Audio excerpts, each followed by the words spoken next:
বন্ধুরা আজকে মাখাবো পেঁপে, তার জন্য পেঁপে নিচ্ছি, এখন কাটবো পেঁপেটা।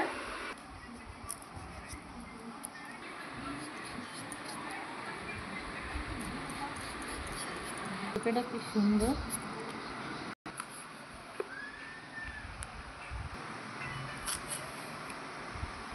পেঁপেটা কেটে ধুয়ে নিচ্ছি।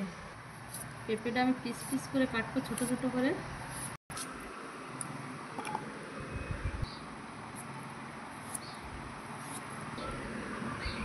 তো পেঁপে মাখার জন্য আমি শুকনো লঙ্কা নিচ্ছি আর লবণ নিচ্ছি। এখন লঙ্কাটা ডলে নিচ্ছি আর দিচ্ছি লেবুর পাতা। তো আমি হাতে বেশি ভালো করে মেশাই না এগুলো। আমি ভিজে রাখা তেঁতুল দিয়ে দেবো এখন এর সাথে।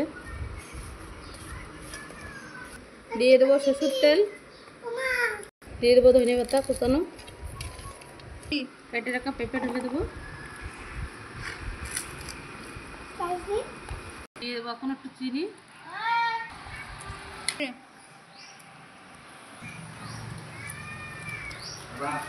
বন্ধুরা তো আমার পেঁপে মাখাটা অনেক সুন্দর হয়েছে, আর কে কে খাবে চলে আসো। বাই বন্ধুরা।